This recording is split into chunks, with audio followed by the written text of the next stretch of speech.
ইব্রাহিম আলাইহিস সালামের এই গল্পটা শুধু তার আর সেই মানুষগুলোর গল্প না, এটা আসলে আমাদেরও গল্প। আর আজকে আমাদের যুগে মূর্তি থাকতে হয় না। আজকের প্রতিনিধি হতে পারে একজন মানুষ, আজকে হতে পারে একটা ধারণা, কনসেপ্ট, মনের ভেতর গেঁথে যাওয়া চিন্তা, আজকে হতে পারে সাংস্কৃতিক চাপ, কালচারাল ফোর্স, সমাজ বা সংস্কৃতি থেকে আসা অদৃশ্য চাপ, আজকে হতে পারে একটা অ্যালগোরিদম, সোশ্যাল মিডিয়ার সেই ব্যবস্থা যেটা আপনাকে একের পর একটা জিনিস দেখাতে থাকে। আমাদের মনের ভেতরে একটা আজ আধুনিক মূর্তিগুলো বাসা বেঁধে আছে। তার মাথার ভেতরে সারাক্ষণ একটা কথা ঘুরছে, আমার চেহারা এখনো ওর মতো হয়নি, আমার মেকআপ এখনো ওর মতো না, আমার ফলোয়ার এখনো ওর মতো না, আমার এখনো এটা নেই ওটা নেই। এটা তার মাথার ভেতরে অবিরাম চলছে। ভাইরাল হওয়া, ইউরোপ আমেরিকা যাওয়া, সরকারি চাকরি, বিসিএস, বাড়ি জমি, পাড়ার বা আত্মীয়দের কেউ একজন কোটি টাকা খরচ করে বা দুমদাম করে সন্তানের বিয়ে দিয়েছে, অনেক মানুষ এলো, খাওয়া দাওয়া হলো, 10-15 দিন ধরে বিয়ে চলতে, গায়ে হলুদ, আরো যত ধরনের অনুষ্ঠান আছে, বিয়ের পর্ব ধারাবাহিক চলতেই থাকলো, সবাই প্রশংসা করলো। তখন অন্য বাবা মারা নোট করে নেই, সমাজে মুখ দেখাতে হলে এবং ইজ্জত বা সম্মানে ধরে রাখতে হলে আমার সন্তানের বিয়েতেও এর চেয়ে বেশি বড় অনুষ্ঠান করতে হবে। এই মানুষটা এত সম্মান পাচ্ছে কেন? কারণ সেই ছেলের বিয়েতে এত বড় অনুষ্ঠান করছে। ব্যাস, তখন থেকে তার মাথা থেকে গেঁথে গেল। বিসমিল্লাহ ওয়াসসালাতু ওয়াসসালামু আলা রাসূলিল্লাহ ওয়া আলা আলিহি ওয়া সাহবিহি আজমাইন। জিলহজ মাস চলতেছে। এই সুন্দর এই মাসে আমরা হযরত ইব্রাহিম আলাইহিস সালামের জীবন থেকে একটুখানি আলো নেওয়ার চেষ্টা করি। তাই আজ পুরো আলোচনা উৎসর্গ বা ডেডিকেটেড করছি মাত্র একটি প্রশ্নের জন্য, যে প্রশ্নটি হযরত ইব্রাহিম আলাইহিস সালাম একসময় করেছিলেন।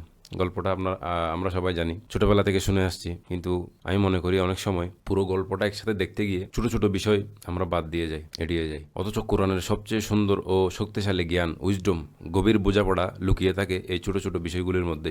তাই আজকে আমরা শুধু একটা ছোট বিষয়ের দিকে মনোযোগ দিব। যখন ইব্রাহিম আলাইহিস সালাম ছোট ছিলেন, তখন তার চারপাশে সমাজের সবাই একই ধর্ম মানত, একই সংস্কৃতি ছিল, কালচার, রীতিনীতি ও চালচলন, একই ভাষায় কথা বলা, সব একই ছিল। আপনি যখন কোনো সমাজে বড় হন আর চারপাশে সবাই একই কাজ করতে থাকে, তখন সেটাই আপনার কাছে স্বাভাবিক হয়ে যায়। সেটাই মনে হয় সাধারণ বুদ্ধির কাজ।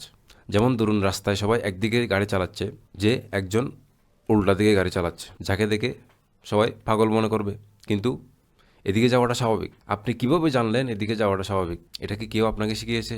না, আপনি শুধু দেখছেন সবাই এভাবে যাচ্ছে, তাই বুঝে নিয়েছেন এটাই স্বাভাবিক। আমরা স্বাভাবিক কাকে বলে সেটা ডিফাইন করি আমরা আমাদের চারপাশে দেখে। খাবারের কথাই ধরুন, ভালো রান্না কাকে বলে এটাও আপনি শিখেছেন সেই খাবার থেকে যা খেয়ে বড় হয়েছেন।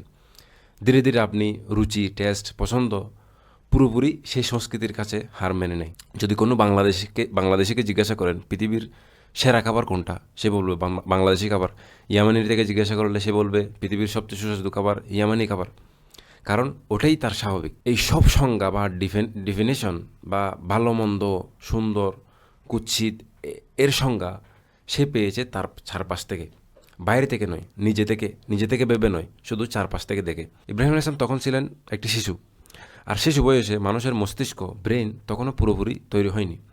এই বয়সে মস্তিষ্ক ভেতরে যে রাস্তাগুলো দিয়ে চিন্তা চলাচল করে সেগুলি বলে নিউরাল পাথওয়ে, মস্তিষ্কের চিন্তা করার রাস্তা, সেগুলো তখন তৈরি হচ্ছে। সহজে বোঝার জন্য বলি, ধরুন মাটিতে গাছ আছে, প্রথম দিন একবার হেঁটে গেলে গাছগুলো একটু পাকা হয়ে যায়, ছাপ পড়ে, দ্বিতীয় দিন গেলে আর একটু বেশি হয়, আর একটু ছাপ পড়ে, এভাবে প্রতিদিন যখন মানুষ হাঁটতে থাকে, এক সময় সে একটা পাকা রাস্তা হয়ে যায়, একদম ঘাস একদম থাকে না, পরিষ্কার হয়ে যায়। মস্তিষ্ক ঠিক একই, যে কাজ বা চিন্তা বারবার করবেন সেই রাস্তাটা মাথায় ফাঁকা হয়ে যায়। প্রতিদিন একই জিনিস দেখলে, একই কাজ করলে সেই রাস্তাগুলো আরও শক্ত হয়, আরও গভীর হয়। ধীরে ধীরে শিশু শিখে নেয় কোনটা স্বাভাবিক, কোনটা অস্বাভাবিক। এটা আসলে এক ধরনের প্রোগ্রামিং। যেমন বলা হয় প্র্যাকটিস মেক পারফেক্ট, অভ্যাসে মানুষকে দক্ষ করে তোলে, তাই না? প্রতিদিন একটি শিশু একই জিনিস দেখছে, একই পরিবেশে বড় হচ্ছে, আর সে বারবার তার মাথায় গেঁথে যাচ্ছে, আরও গেঁথে যাচ্ছে, আরও গভীরে হচ্ছে। এখন একটু ভাবুন, ইব্রাহিম আলাইহিস সালাম একদম ছোট শিশু, তার বাবা তাকে বারবার মন্দিরে নিয়ে গেছেন, সেখানে তিনি দেখেছেন সবাই পূজা করছে, এটা নবুয়ত পাওয়ার আগের কথা। তিনি বারবার সেখানে যাচ্ছেন, বারবার একই দৃশ্য দেখছেন, এটাই তিনি জানতেন। এর বাইরে অন্য কোনো ধর্ম তিনি জানতেন না, অন্য কোনো চিন্তার পথ তার সামনে ছিল না। আর যারা তাকে এই জিনিস দেখিয়েছে, তারাই তাকে বড় করেছেন, তারা তাকে খাইয়েছেন, তারাই তাকে আগলে রেখেছেন, তারাই তাকে সবচেয়ে বেশি জানেন। ছোটরা এটা করছে, বড়রাও এটা করছে, সবার কাছে একটা এক্সপেকটেশন আছে, এটাই করতে হবে। এই পরিস্থিতিতে মানুষ অনেকটা বেড়ার পালের মতো হয়ে যায়। বেড়ার পাল যেদিকে যায়, বাকি বেড়াগুলো সেদিকে যায়। কোনো প্রশ্ন নেই, কোনো চিন্তা নেই, কারণ চিন্তা করার কোনো দরকার নেই, অন্য কেউ আগে থেকেই সেটা করে রেখেছে, শুধু অনুসরণ করলেই হয়। কিন্তু আল্লাহ ইব্রাহিম আলাইহিস সালামকে দিয়ে দেখিয়ে দিলেন একজন মানুষ আসলে কেমন হওয়া উচিত। সবাই যখন একই কাজ করছে, তখন একজন মানুষের ভেতরে সেই শক্তি আছে যে সে নিজে ভাবতে পারে, নিজে প্রশ্ন করতে পারে। ঠিক আছে, সবাই বলছে এটাই স্বাভাবিক, কিন্তু এটা কি আসলে ঠিক? এটা কি আসলে সত্যি? আমি কি এই প্রশ্নটা করতে পারি? তাই তিনি একটি গভীর ও মৌলিক ফান্ডামেন্টাল একেবারে গোড়ার প্রশ্ন করলেন। আর আল্লাহ যেভাবে এই প্রশ্নকে কোরআনে ধরে রেখেছেন সেটাও খুব অর্থবহ, অনেক সুন্দর। ইব্রাহিম ইসলাম যখন ছোট ছিলেন তখন তিনি একটি প্রশ্ন করেছেন সমালোচনার ভুল ধরিয়ে দেওয়া ভঙ্গিতে, এবং এটাও একটা গুরুত্বপূর্ণ বিষয় এখানে। লক্ষ্য করুন, তিনি কিন্তু সরাসরি বলেননি তোমরা ভুল করছো। তিনি আগে একটা প্রশ্ন করলেন। এটা অনেক মজাদার, কারণ তিনি চেয়েছিলেন তারা নিজেরা বলুক, দেখো তোমরা সবাই একই কাজ করছো, আমি আশা করি তোমরা আমাকে বোঝাতে পারবে কেন এই কাজ করছো।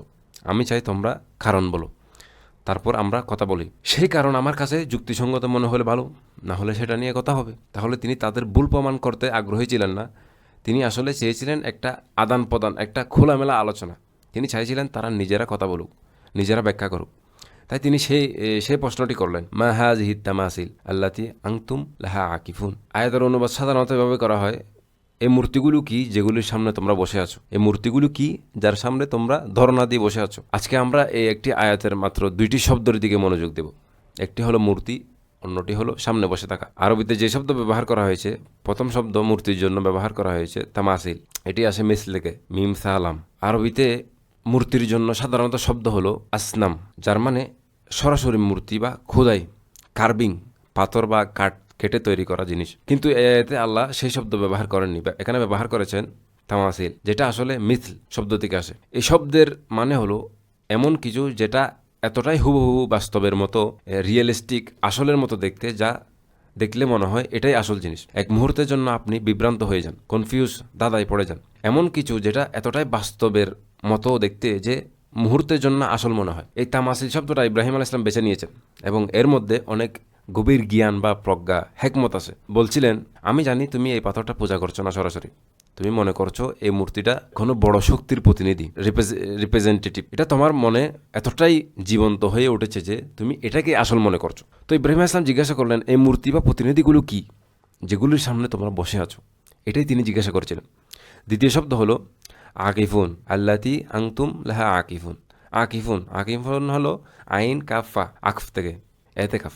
আপনারা হয়তো জানেন, যখন কেউ মসজিদে থেকে যায় এবং আল্লাহর ইবাদত ডুবে থাকে, সেটা থেকে বের হয়, এতেকাফ সেটাকে বলে। এর সাধারণ অর্থ কোনো কিছুর সামনে বসে থাকা বা মগ্ন থাকা, যেমন আমরা মসজিদে ইতেকাফ করি। কিন্তু এর মূল আরবি ধাতুটি এসেছে তসবিহ বা গলার মালার সুতো থেকে, যা সব পুঁতিকে একটার সাথে একটা কানেক্ট করে রাখে। আপনি যখন তসবিহ পড়েন, তো তসবির পুঁতিগুলি সবগুলো একসাথে আছে। কিসের মাধ্যমে? ওই ভিতরের সুতাটার মাধ্যমে একসাথে ধরে রাখে, ছিঁড়ে যেতে দেয় না, ধরে রাখে। এটা আসে নেকলেসের সুতোর ধারণা থেকে, যে সুতোর মালাটা সব পুঁতির মালাগুলিকে ছোট ছোট দানা একসাথে ধরে রাখে, যেন পুঁতিগুলি ছড়িয়ে না পড়ে। সেই সুতাকেই তাকিফ বলে। এই শব্দের পেছনে ধারণা হলো, তোমার মাথার ভেতরে একটা প্রতিনিধি আছে, রিপ্রেজেন্টেশন, মনের ভেতর কোনো কিছুর ছবি বা ধারণা, আর তুমি সেই ধারণাকে মাথার ভেতরে শক্ত করে একসাথে ধরে রেখেছো, ছাড়ছো না। এর মানে হলো, মানুষ যখন নিজের মনের ভেতরে কোনো একটা ভুল ধারণা বা কাল্পনিক বিশ্বাসকে শক্ত করে বেঁধে রাখে এবং সেটাকে কিছুতেই মন থেকে সরাতে চায় না, তখন তাকে আকিফুন বলা হয়। এখন আমি কেন এই দুইটি শব্দের কথা আপনাদের বলছি সেটা বলি। ইব্রাহিম আলাইহিস সালামের এই গল্পটা শুধু তার আর সেই মানুষগুলোর গল্প না, এটা আসলে আমাদেরও গল্প। হাজার হাজার বছর আগে প্রতিনিধি মানে ছিল পাথরের মূর্তি। বাস্তবে সেটা একটা পাথর মাত্র, কিন্তু মানুষের মাথার ভেতরে সেটা হয়ে যেত এক ধরনের ঈশ্বরের মতো মনে হতো।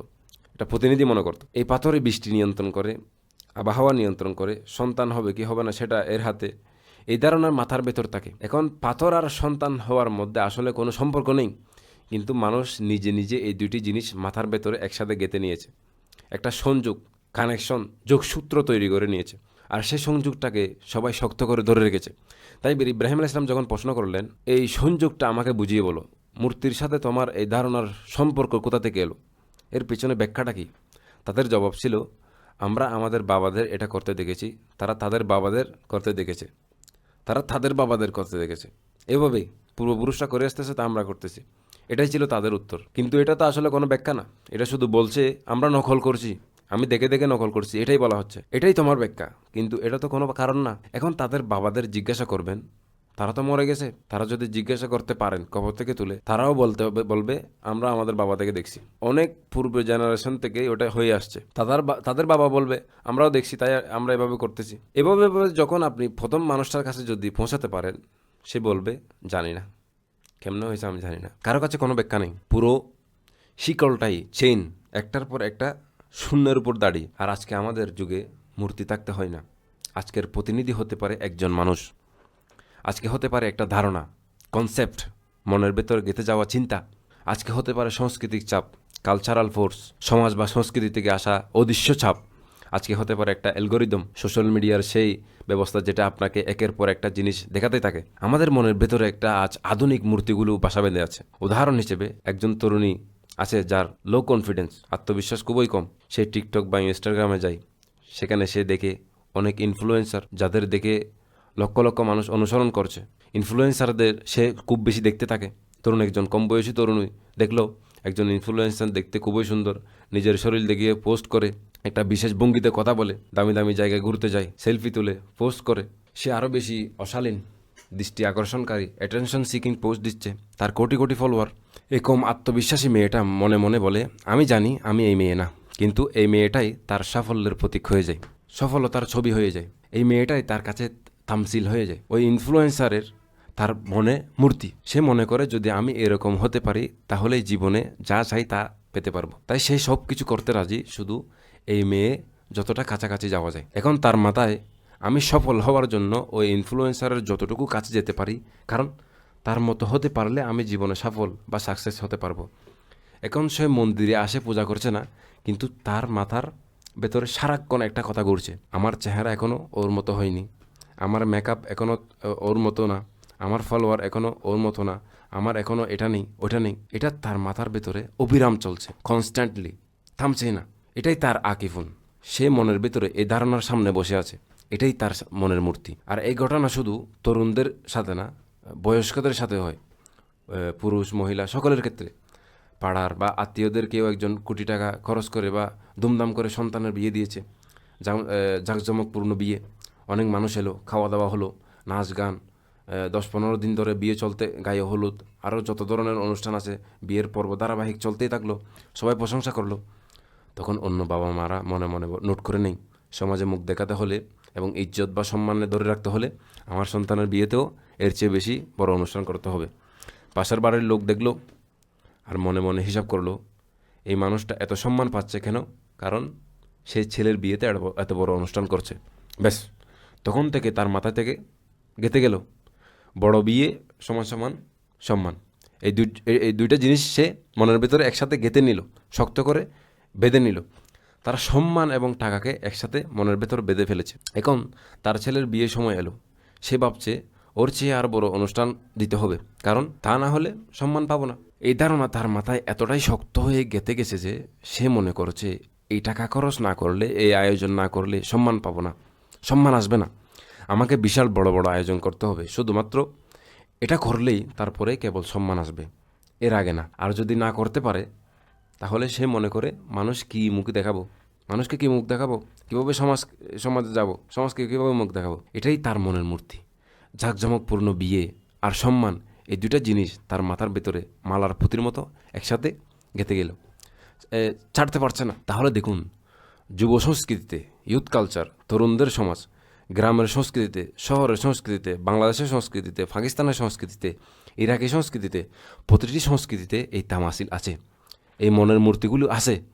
সেগুলো দেখতে পাথরের মতো মূর্তি না, কিন্তু সেগুলো আছে। কখনো সেটা আসে মায়ের প্রত্যাশা থেকে, কখনো পরিবারের ভেতর থেকে থাকা কথাবার্তা থেকে। যেমন ধরুন, সবার বড় বাড়ি আছে, আমার নেই, আমার ফ্ল্যাটে থাকে, ওরা বাড়িতে থাকে, টাকা তো নেই, তাহলে ঋণ নাও।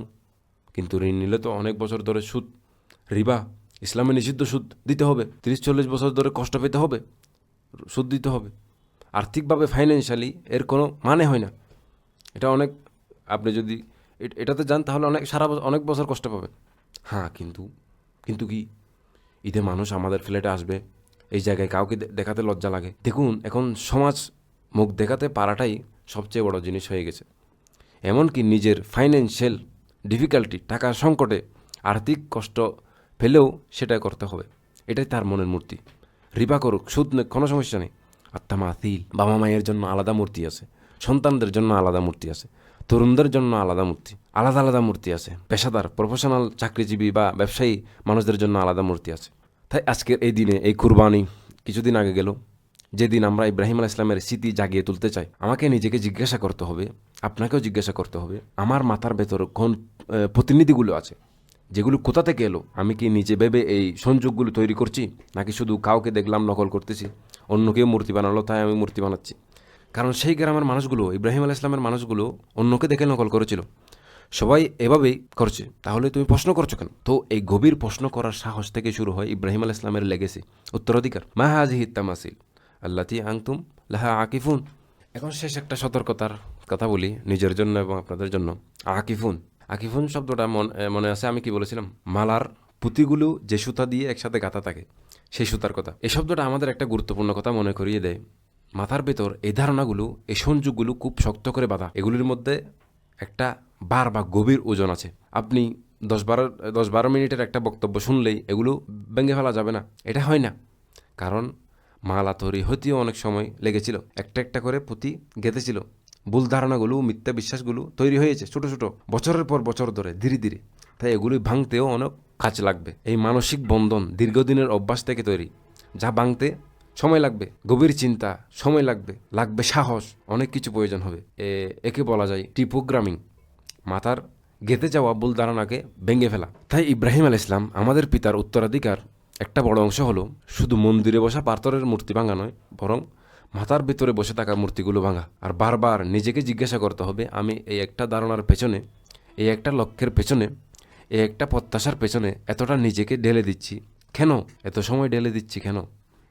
এই ধারণাটা এত শক্তিশালী হয়ে গেছে যে, এই প্রত্যাশাটা এত বড় হয়ে গেছে যে, এটা আমার কাছে একটা বড় তামাসিল হয়ে গেছে। আমি এর সামনে বসে আছি, সারাক্ষণ এটা নিয়ে ভাবছি। ভাইরাল হওয়া, ইউরোপ আমেরিকা যাওয়া, সরকারি চাকরি, বিসিএস, বাড়ি, জমি, আর আমার প্রতিটি সিদ্ধান্ত এই একটা জিনিসকে দিয়েই নিয়ন্ত্রিত হচ্ছে। আল্লাহ আমাদের সেই তৌফিক দিন, সেই সক্ষমতা ও সুযোগ দিন, যেন আমরা এই শিকল থেকে মুক্তি হতে পারি, যেন আমরা সেই মালার সুতো ছিঁড়ে ফেলতে পারি, যেন আমরা আমাদের জীবনের প্রতিটি তামাসিল চিনতে পারি এবং সেগুলো ভেঙে ফেলতে পারি। যেভাবে ইব্রাহিম আলাইহিস সালাম তাদের জন্য সেই কাজ করেছিলেন, সেটাই ছিল তার সংগ্রাম, সেটাই তিনি রেখে গেছেন আমাদের জন্য, সেই উত্তরাধিকার আমাদের জন্য রেখে গেছেন। এই সুন্দর মাসে এটাই তার উত্তরাধিকার। আমি দোয়া করি আমাদের পরিবারগুলো যেন একতাবদ্ধ থাকে, আমাদের সন্তানরা যেন হেফাজত থাকে, আমাদের পরিবার ভেতর যত দ্বন্দ্ব, কনফ্লিক্ট, ঝগড়া বা মতবিরোধ আছে সেগুলো যেন কেটে যায়। আমরা যাই করি, যেন যে সিদ্ধান্ত নিই সেটা যেন সবসময় আল্লাহর অনুগত্যই হয়, আর আমরা যেন সত্যিকার অর্থে আমাদের পিতা ইব্রাহিম আলাইহিস সালামের দিনের উপর থাকতে পারি, তার উত্তরাধিকার নিতে পারি। আল্লাহু আকবার, আল্লাহু আকবার, লা ইলাহা ইল্লাল্লাহু, আল্লাহু আকবার, আল্লাহু আকবার, ওয়ালিল্লাহিল হামদ।